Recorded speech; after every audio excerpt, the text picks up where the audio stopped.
बंधु दयानिधि स्त्री कथार पड़ी शशुर घर पाखे जा भड़ा को रहा कहीं शशुर घर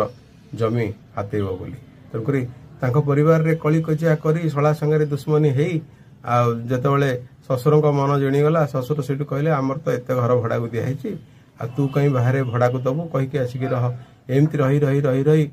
आ भड़ा फड़ा भल मंद किसी देलानी तापर शला संगे दुश्मनी हो गला एमती या भितर दयानिधिर बापा चलीगले दयानिधि जो गाँव को गला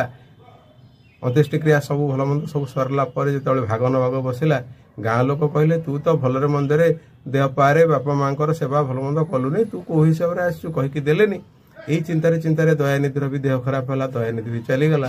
तेणुक पिला मैंने जिते गाँव भाग नभाग आसिले गाँ लोक सरपंच कहले तो बापा तो बंची था किसी गोटा बाट करनी बर्तमान तुम कौ हिसाब से आसच तेणुक तुम जदि कली कजिया कर केस बास कर आम समस्ते एक मन एक स्वर में कहबू जो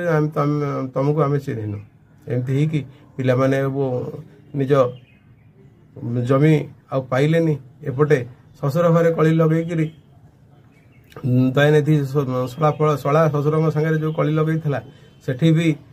ताको ठीक रे आउ जमी जमा भल मंद मिलानी तेणुक दर्शक बंधु कथार अच्छी धोबिका कुत्ता ना घर का ना घाट का एमती कम कर समस्ते तुमको श्रद्धा करेंगे पैसा तो जे कहीं भी कमे पारे कितु कथा हूँ सम्मान किए कमाऊँ तेणुक जी अति लोभरे पड़ो से किसी भी करें शेष समय तार खाली चिंतार जीव।